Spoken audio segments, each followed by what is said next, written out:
चाहे वो सरना लिखे, गोंडी लिखे, सारी लिखे, आदिवासी लिखे, आदि लिखे, लेकिन लास्ट में वो एक मांग जरूर करना चाहिए कि हमको कॉमन एक रिलीजन हम लोग के लिए, आदिवासियों के लिए देना चाहिए, ये जोर होना चाहिए। और हिंदू नहीं लिखेगा? हिंदू क्यों लिखेगा? हिंदू लिखना ही नहीं चाहिए। आप हिंदू है ही नहीं है, हम तो बोल रहे हैं। फिर हेमंत सोरेन लिख रहे हैं, सो अर्जुन मुंडा लिख रहे हैं। देखिए ऐसा थोड़ा है कि आदिवासी के अंदर में कोई हिंदू बना है। हम तो बोले आदिवासी प्रकृति पूजक है।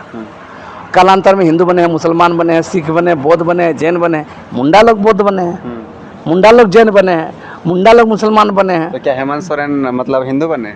वो तो अब सवाल है, एक पॉलिटिकल चेहरे हैं।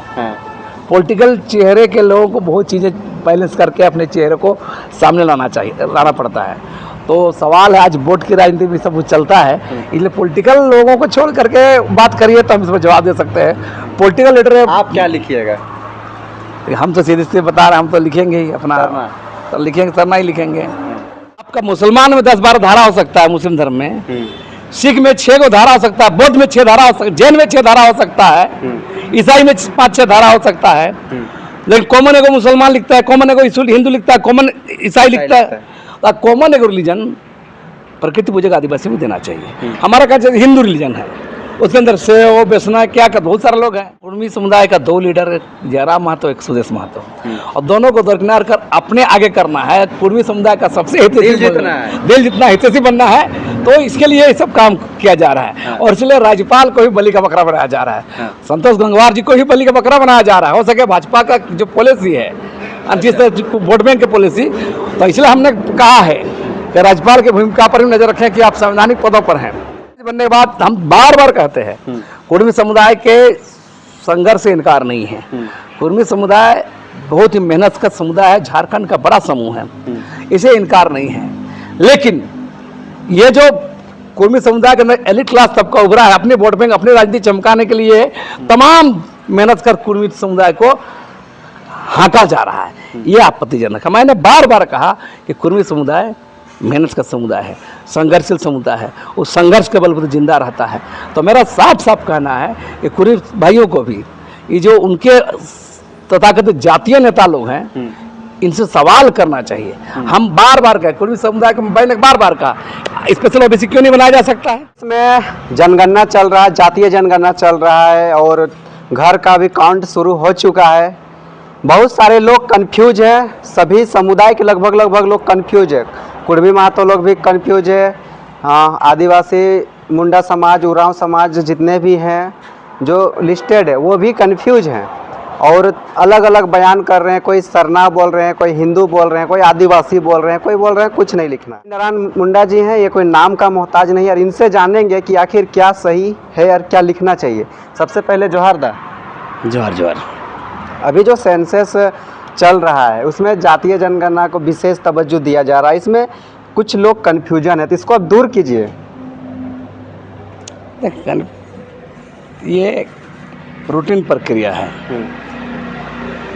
देश में सेंसस होना रूटीन प्रक्रिया है, प्रत्येक 10 साल में होता है, लेकिन लॉकडाउन के चलते इस बार लेट से हो रहा है। और इसको सिर्फ और सिर्फ जाति जनगणना से या कोई खास विशेष मकसद से किया जाता है, इसको नहीं कहा जा सकता है। देखिए, जनगणना एक ऐसा चीज़ है जिससे सारी चीज़ें को हर चीज़ का आंकड़ा सरकार और सिस्टम के पास हो, ताकि सरकार का योजना हो या नीतियां बनाने में सहायक हो। अब रही बात, इस पर बहुत सारी बात आते हैं, जाति पर है, भाषा पर है ना, जितना अपना जो चीज़ें जानकारी इकट्ठा चाहिए संसद के लिए, वो सारी चीज़ें इसमें शामिल किया जाता है। और हम इसको इस रूप में देखते हैं कि ये जनगणना को लोग बिल्कुल अच्छी तरह से जो जैसा है, जो चीज़ है, उसको स्पष्ट में लिखा जाना चाहिए। जैसे मान के चलिए जाति में तो सब अपना अपना जाति लिखेंगे, है ना, बीच में फंस जा रहा धर्म, तो ऐसे में देखा जा रहा है कि जो हमारे मुख्यमंत्री राज्य के वो हिंदू लिखते हैं, राष्ट्रपति जी हैं वो भी हिंदू लिखते हैं आदिवासी होने के बावजूद, लेकिन कुछ लोगों का कहना है कि सरना लिखना चाहिए। तो आप क्या देख रहे हैं, इसमें क्या लिखना चाहिए? देखिए, इस पर बहुत सारे बात सामने आते हैं। कोई आदिवासी धर्म की बात करता है, कोई आदि धर्म की बात करता है, कोई सरना धर्म की बात करता है। हम इससे अलग इतर देखते हैं, अलग देखते हैं। मूल बात है जो रिलीजन, जो हिंदू, मुस्लिम, सिख, ईसाई, बौद्ध, जैन, जितने ये रिलीजन से पहले प्रकृति पूजक आदिवासियों का अपना नदी नाला पहाड़ पर्वत जो है उसको मानते हैं, उसी को कोई आदिवासी धर्म के रूप से मान सकते हैं। उसको आप सरना कहीं बोलते हैं, कोई गोंडी अपना गोंडी बोलते हैं। तो मेरा इस पर साफ साफ कहना है कि नेचर जो मानते हैं, जो आदिवासी प्रकृति मानते हैं, उन पर अभी बहुत बहस हो रहा है। सब लोग अलग अलग दावा करते हैं और बहुत सारे लोग उसको हिंदू फोल्ड में लाने की कोशिश करते हैं। आरएसएस, भाजपा जैसे लोग उसको हिंदू छतरी के अंदर लाना चाहते हैं, लेकिन वो हिंदू के अंदर पूरा समाहित भी नहीं करते हैं, लेबल लगाते हैं संख्या बल बनाने के लिए। तो इस बात को समझना चाहिए आज के तारीख में कि हमारा रिलीजन, जितने भी रिलीजन है, उससे पहले हमारा जो कस्टम सिस्टम, हमारा जो एनिमिस्ट को मानने का जो रहा है, हम प्रकृति को मानने का रहा है, हमारा साफ साफ मानना है। इस पर बहसबाजी करने से ज़्यादा अच्छा है एक कॉमन रिलीजन देना चाहिए। जितने भी प्रकृति पूजक हैं, चाहे गोंडी हो, सारी हो, आदि हो, आदिवासी धर्म, जो जिसका लिख रहे, जो भी प्रकृति पूजा करते हैं, तो लोग भी प्राकृतिक पूजा करते जो करें, है ना, जो करते हैं प्रकृति पूजा, उनके लिए रिलीजन, सेपरेट रिलीजन देना चाहिए, अलग कॉलम देना चाहिए। रिलीजन कॉलम तो अलग बात है, रिलीजन को रिकॉग्नाइज करना चाहिए इस देश के अंदर में। हम इसलिए बोल रहे हैं, आपको देखिए बहुत सारे ब्यूरोक्रेट से लेकर बहुत सारे तथाकथित बुद्धिजीवी बड़ा बयानबाजी करते हैं। अरे कुछ लोग आदिवासी मांग रहा है, कोई सरना मांग रहा है, कोई आदि धर्म मांग रहा है, ये तो बहुत बहस होगा, विवाद होगा। ये फालतू बकवास है। हम इसलिए बोल रहे हैं, अब इसे पत्रकार लोग भी सब सवाल पर कंफ्यूज रहते हैं। हमारा साफ साफ कहना है, जब आप हिंदू रिलीजन के अंदर में 25-30 को धारा हो सकती है, आपका मुसलमान में 10-12 धारा हो सकता है, मुस्लिम धर्म में, सिख में 6 को धारा हो सकता है, बौद्ध में 6 धारा हो सकता है, जैन में 6 धारा हो सकता है, ईसाई में 5-6 धारा हो सकता है। लेकिन कॉमन एगो मुसलमान लिखता है, कॉमन एगो हिंदू लिखता है, कॉमन ईसाई लिखता है।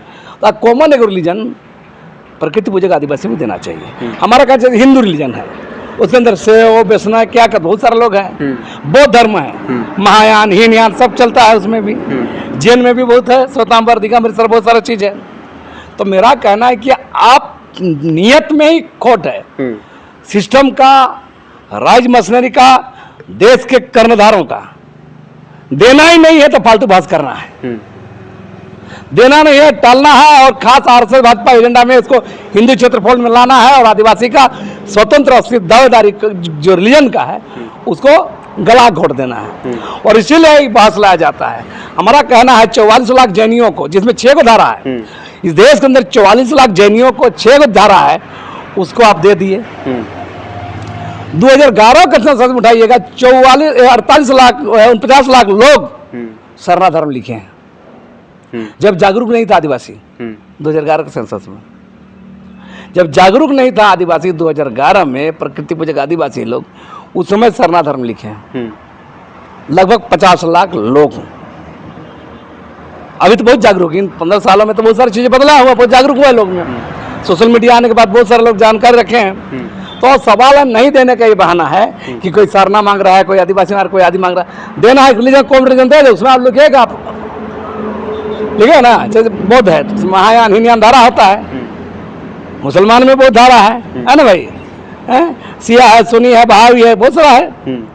तो मेरा कहना है कि आप आदिवासी के अलग रिलीजन दे दीजिए, उसमें कोई आदिवासी ओब्लिक लिखे, सरना लिखे, गोंडी लिखे, सारी लिखे, ये अलग बात है। ये नहीं देने का बहाना है इसमें।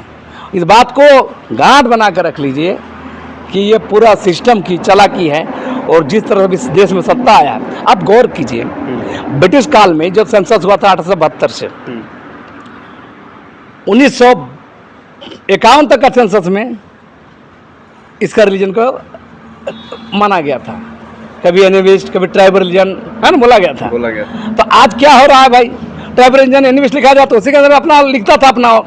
तो आज देश आज़ाद होने के बाद, संविधान बनने के बाद ये सवाल है, तो हमारा तो कहना है देश के कर्णधारों का, राष्ट्र के मशीनरियों से मेरा सवाल है कि सबसे जो मूल लोग हैं यहाँ के, उनके रिलीजन आज तक रिकॉग्नाइज नहीं किया गया। इसलिए इस बात में नहीं पढ़ना चाहिए।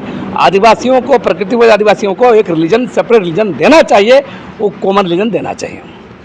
बहुत सारे आप देखते हैं कि हम लोग देख पा रहे हैं कि आप पोस्ट करते रहते हैं, ये क्या बोलते हैं, जो धर्म को लेकर। अभी कुछ दिन पहले देखे कि एक शादी ब्याह में आप बोल रहे थे कि कुछ लोग धर्मांतरण की तरफ ये जा रहे हैं, मतलब हिंदू में जा रहे हैं। इसको किस तरह से देख रहे हैं? देखिए, इस बार हम बात बहुत स्पष्ट कहते हैं, ये सिस्टम की नाकामी है, राज मशीनरी जो देश का नाकामी है। और हम बोल रहे हैं जिसको घर नहीं दीजिएगा, जिसके घर को मान्यता नहीं दीजिएगा, तो धर्मांतरण होगा। कर आज आदिवासी क्या है, प्रकृति को आदिवासी कभी हिंदू में जाएगा, कभी ईसाई में जाएगा, कभी क्या क्या होगा। तो जो लोग धर्मांतरण पर चिल्लाते हैं, तो पहले इनका घर का उपाय करो ना, इनका घर का उपाय करो। आपका घर नहीं, किसी घर में ठहरेगा ना, तकनीकी रूप से एक प्रॉब्लम है। देखा भी जा रहा है कि गरीबी क्षेत्र में जिसका मतलब ठीक ठाक फाइनेंशियल नहीं है, वही लोग खास करके ज़्यादा धर्मांतरण भी होते हैं। देखिए, धर्मांतरण का जो मामला है, बहुत सारे चीज़ पर डर, लोभ, प्रलोभन, इससे बहुत सारा बात सामने जरूर आता है। लेकिन आप अगर इस तरह से कोई धर्मांतर होता है तो विरोध है। लेकिन भारत का कॉन्स्टिट्यूशन को मानते हैं, आप संविधान को मानते हैं, तो आपको स्पष्ट हो जाना चाहिए कि भारत का संविधान को मानते तो धर्म का जो मामला है, मानने का अधिकार है किसी भी धर्म का, इसमें बहस नहीं कर। हाँ, अगर डर, प्रलोभन, दबाव, रुपये पैसे के द्वारा किया जा रहा है, तो इसका विरोध होना चाहिए। और ये भारत का संविधान में ही है।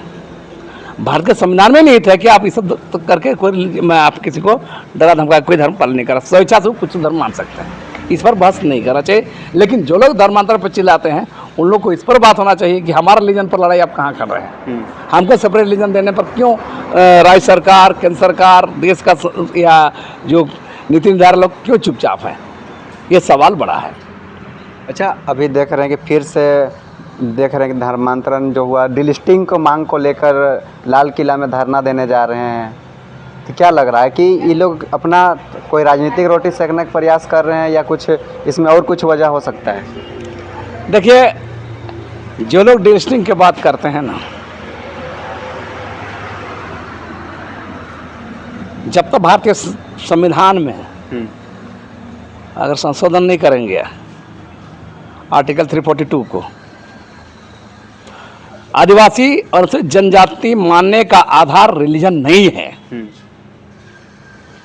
आर्टिकल 341 एससी के लिए जो सुप्रीम कोर्ट फैसला दिया था हाल में, कोई फैसला नहीं दिया, तो व्याख्या कर दिया था। व्याख्या क्यों? लेकिन लोग यहाँ पर हाथ तो मचाए कि सुप्रीम कोर्ट ने बहुत फैसला, सुप्रीम कोर्ट ने आर्टिकल 341 के लिए फैसला दिया था कि अगर कोई एससी दूसरे रिलीजन में चला जाता है,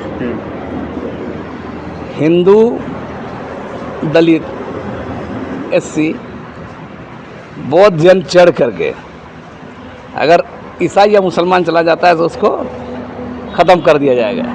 यही है, संविधान में ही है। तो आप गौर कीजिए, ये एसटी में नहीं है।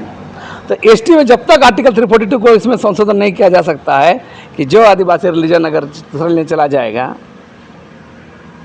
उसे ख़त्म कर, तब तक सब जितना भी डिलिस्टिंग रैली कर ले, ये फालतू बकवास है। जो लोग डिलिस्टिंग के नाम पर रैली करते हैं, इन लोग को बोलना चाहिए, देश के अंदर में हमारे प्रधानमंत्री मोदी, केंद्र में भाजपा की सत्ता है, सरकार है, बहुमत की सरकार है, वो सरकार से संविधान चेंज करा ले, नियम कानून चेंज करा ले, तब बात होगी। अन्यथा ये सब खाली माहौल बनाने का, वोट बैंक साधने का ये सारा कारण है। आप शहीद रघुनाथ महतो को जो है कि फर्जी बताते रहते हैं, क्या उसमें आपको देख रहे हैं, क्या आपको फर्जी लग रहा है? एक तरफ उसका स्टेचू लग रहा है लोक भवन में, आप उसको फर्जी बोल रहे हैं। हम बार बार कहते हैं, चुवाड़ रिविलियन से अगर रघुनाथ महतो को जोड़ते हैं तो फर्जी है। चुवाड़ रिविलियन भूमि रिवोल्ट से अगर जोड़ते हैं तो ये फर्जी है। और हम बार बार कहते हैं इसको, हो सके बहुत सारी लड़ाइयों में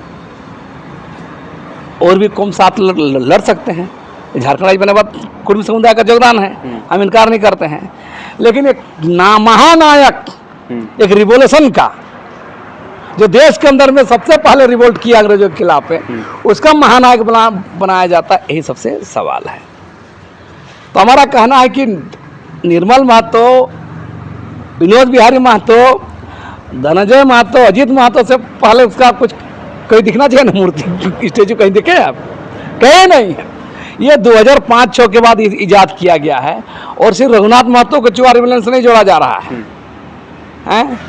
आपको संथाल विद्रोह से जानकू महतो को लाया जा रहा है, कोल विद्रोह से बुली महतो को लाया जा रहा है। और सबसे हास्यास्पद झूठ की बात कि बुली महतो को सोनाहातु में स्टेचू लगाया गया, उसका जो पंपलेट पर्चा लिखा था कि उसको 1834 में काला पानी अंडमान भेज दिया गया। आपको बता दें उस समय सेलुलर जेल अंडमान का बनवे नहीं किया था, उस समय 1906 में बना है, मतलब वो फर्जी है। तो हम तो भाई सबूत के साथ बोलते हैं। और रही बात अभी मूर्तिमा लगाने का, ये सब लगाने का, जो प्रतिमा लगाने का जितना बात हो रहा है मूर्ति, ये सारा अभी भाजपा को वोट बैंक सता रहा है कि बंगाल का चुनाव में जंगल महल का कुछ सीटें उनके पक्ष में आई है जो कारण से, और अभी भारतीय जनता पार्टी केंद्र में है, उनको राजनीति करनी है, झारखंड की सत्ता को अपने हाथ में लेना है। और अभी एक कुर्मी समुदाय का 2 लीडर, जयराम महतो, एक सुदेश महतो, और दोनों को दरकिनार कर अपने आगे करना है। कुर्मी समुदाय का सबसे दिल जितना हितैषी बनना है, तो इसके लिए ये सब काम किया जा रहा है। और इसलिए राज्यपाल को भी बलि का बकरा बनाया जा रहा है, संतोष गंगवार जी को भी बलि का बकरा बनाया जा रहा है। हो सके भाजपा का जो पॉलिसी है, जिस वोट बैंक की पॉलिसी, तो इसलिए हमने कहा है कि राज्यपाल की भूमिका पर भी नजर रखें कि आप संवैधानिक पदों पर हैं। संवैधानिक पदों पर आदमी किसी समुदाय का नहीं होता है, उस संविधान के प्रति जवाबदेह होना चाहिए। लेकिन राज्यपाल बनाया है तो भारतीय जनता पार्टी केंद्र सरकार ने, तो उनकी अपनी एक राजनीति है, उसका वहाँ मोहरा चलेगा यहाँ पर। तो खैर ठीक है, जो भी परिघटना घट रहा है, आप गौर कीजिए, जो लोक भवन में लोग गए थे, रामलाल चौधरी, राजाराम महतो और शैलेंद्र महतो, जरा बताइए, शैलेंद्र महतो कहते हैं हम लोग कुर्मी, रामलाल चौधरी हम लोग कुर्मी हैं, हम लोग सनातनी हैं, वो बोलते हैं, शैलेंद्र महतो बोलते हैं हम आदिवासी। तो आप ऐसे लोग जा रहे हैं, तब समझ रहे हैं कि क्या मैंने अंदर में 5 को फांक, तो असली कौन है? हाँ, तब सवाल ये है, ये तो पता चलेगा आने वाले कल में। लेकिन हम लोग नजर रखे हुए हैं। देखिए, हमारा ये नहीं कहा, झारखंड राज्य बनने के बाद हम बार बार कहते हैं कुर्मी समुदाय के संघर्ष से इनकार नहीं है। कुर्मी समुदाय बहुत ही मेहनत का समुदाय है, झारखंड का बड़ा समूह है, इसे इनकार नहीं है। लेकिन ये जो कुर्मी समुदाय के अंदर एलिट क्लास तबका उभरा है, अपने वोट बैंक, अपनी राजनीति चमकाने के लिए तमाम मेहनत कर कुर्मी समुदाय को हाँका जा रहा है, ये आपत्तिजनक है। मैंने बार बार कहा कि कुर्मी समुदाय मेहनत का समुदाय है, संघर्षशील समुदाय है, उस संघर्ष के बल पर जिंदा रहता है।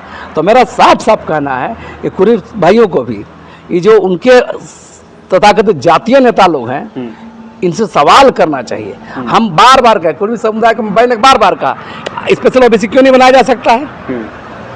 बिल्कुल, है ना। आप शेड्यूल ट्राइब के लिए आप विशेष है, तो झारखंड के अंदर लड़ाई है, तो इनके लिए लंबे समय से इनका भूमिका रहा है, तो स्पेशल ओबीसी क्यों नहीं बना रहे हैं? वो लोग सरना कोड का मांग कर रहा है, वो लोग भी सरना में, ये धर्म में अगर सरना लिख रहा है। अच्छा, आप रिलीजन, अगर रिलीजन में आ जाएगा तो हम लोग का आपत्ति, भाई कोई रिलीजन मानने पर रोक सकते हैं क्या? नहीं। अब सरना रिलीजन मानेगा तो हमको क्या आपत्ति है? लेकिन इसे हिस्ट्रिकल बैकग्राउंड क्या ही भी देखना होगा। नहीं, कुछ लोग का मैं देखा हूँ कि जो कुर्मी लिखे हैं वो लोग एसटी बन भी गए हैं, उनका आ रहा है, हर एक लाभ मिल रहा है। देखिए, ये अभी बहुत बहस की बात है, ये खोज पड़ताल की बात है, इसको अभी समझना होगा, क्या होने वाला है इसको देखना होगा। ये अभी इस पर बहुत सारे सवाल हैं, इस पर जांच की विषय है। अच्छा, जो जेएमएम है और बीजेपी दोनों में नज़दीकियाँ बहुत तेज, मतलब सामने दिख रहा है दोनों का, और कांग्रेस विरोध कर रहा है ज़्यादा, जबकि कांग्रेस का अलायंस में यहाँ पे सरकार भी है, लेकिन जो कांग्रेस ज़्यादा विरोध कर रहा है बीजेपी का, लेकिन जेएमएम वाले और बीजेपी वाले में दोनों में ज़्यादा साठगांठ दिख रहा है। फोटो भी आए दिन देख रहे होंगे। देखिए, इस देश का जो चुनावी राजनीति है एक अलग मोड़ पर है, और हमको लगता है नहीं बोलना चाहिए, लेकिन हम बोल रहे हैं, जिस भाजपा झारखंड के चारों तरफ सत्ता पे काबज कर ली है, तो अपनी सत्ता बचाए के लिए डिप्लोमेसी कुछ जरूरी होता है। और शायद राज्य के मुख्यमंत्री हेमंत सोरेन उस पर काम कर रहे हैं, ना काहू से दोस्ती न काहू से बेर, बीच वाला रास्ता। और उस हिसाब से ये एंगल दिखता है और स्वाभाविक है ये हो सकता है। क्या लगता है कि मतलब कुछ उल्टा पुल्टा हो सकता है झारखंड में 2029 से पहले? नहीं, बहुत कुछ हो नहीं सकता है। लेकिन राजनीति में दो तरह के करने सामने, एक गुप्त और एक खुला। खुले में किसके साथ हैं, गुप्त राजनीति किस गठबंधन किसके साथ है, ये पॉलिटिकल लोगों का अपना एक तरीका होता है। ये समझने का, पढ़ने का, जानने का जरूरत है। तो तमाम आदिवासियों को क्या कहना चाहेंगे जो अभी धर्म को लेकर जनगणना में कंफ्यूज है, उन लोगों का संदेश क्या रहेगा आपका? हमारा साफ साफ अपील है कि जैसे हमारा कहना है, बहुत लोग रिलीजन पर सवाल पर है, तो मेरा कहना है अपना अंतर मन से भी जानना चाहिए कि हमारा रिलीजन एक हो, चाहे वो सरना लिखे, गोंडी लिखे, सारी लिखे, आदिवासी लिखे, आदि लिखे, लेकिन लास्ट में वो एक मांग जरूर करना चाहिए कि हमको कॉमन एक रिलीजन हम लोग के लिए, आदिवासियों के लिए देना चाहिए, ये जोर होना चाहिए। और हिंदू नहीं लिखेगा? हिंदू क्यों लिखेगा? हिंदू लिखना ही नहीं चाहिए। आप हिंदू हैं या नहीं है, हम तो बोल रहे हैं। फिर हेमंत सोरेन लिख रहे हैं, सो अर्जुन मुंडा लिख रहे हैं। देखिए ऐसा थोड़ा है कि आदिवासी के अंदर में कोई हिंदू बना है। कालान हम तो बोले आदिवासी प्रकृति पूजक है, कालांतर में हिंदू बने हैं, मुसलमान बने हैं, सिख बने, बौद्ध बने, जैन बने, मुंडा लोग बौद्ध बने हैं, मुंडा लोग जैन बने हैं, मुंडा लोग मुसलमान बने हैं। तो क्या हेमंत सोरेन मतलब हिंदू बने? वो तो अब सवाल है, एक पॉलिटिकल चेहरे हैं, पॉलिटिकल चेहरे के लोगों को बहुत चीज़ें बैलेंस करके अपने चेहरे को सामने लाना पड़ता है। तो सवाल है, आज वोट की राजनीति भी सब कुछ चलता है, इसलिए पॉलिटिकल लोगों को छोड़ करके बात करिए तो हम इसमें जवाब दे सकते हैं। पॉलिटिकल लीडर आप क्या लिखिएगा? हम तो सीधे सीधे बता रहे हैं, हम तो लिखेंगे ही अपना, तो लिखेंगे, सरना ही लिखेंगे। हमारा जो है हमारा लेकिन हम भी कहेंगे कि तमाम चीज़ों के बावजूद आदिवासियों को अलग रिलीजन, कॉमन रिलीजन देना चाहिए। चलिए, बहुत बहुत धन्यवाद। जोहार।